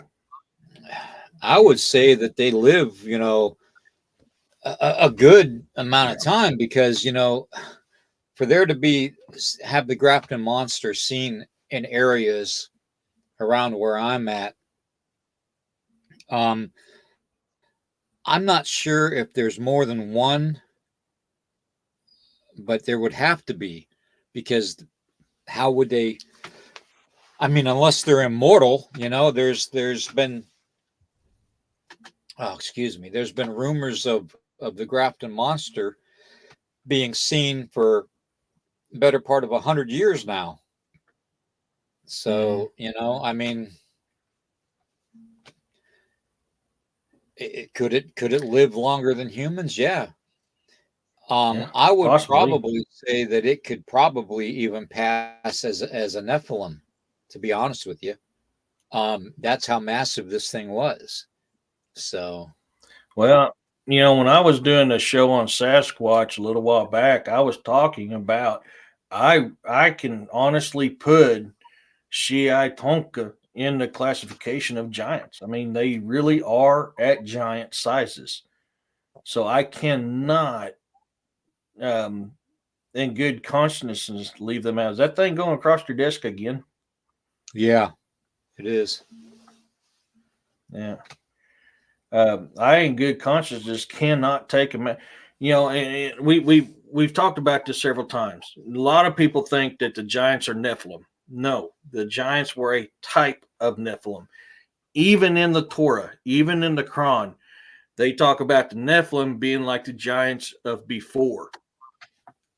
The Nephilim are a type of giant. They were giants created between the Watchers, not the Fallen. People mix that up all the time. No, the Watchers were not the Fallen. The Watchers were a totally separate set of angels. They were the guardians of this planet. They were Yep. not a part of Lucifer and the Fallen. They were totally separate. But it was the Watchers who came down and mated with women, and which created the Nephilim.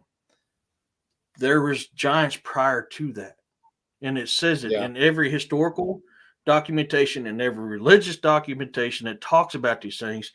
They all will tell you this very fact right here.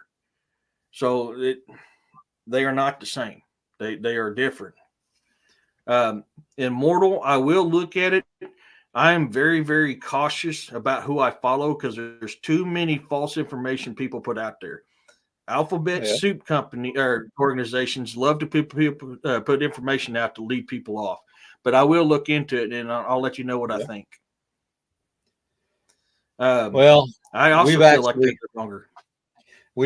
gone Oh, over the yeah. 2 hour mark. So, and I'm sure Eric has things he's got to get done today before his either A, investigation, or B, the podcast for today.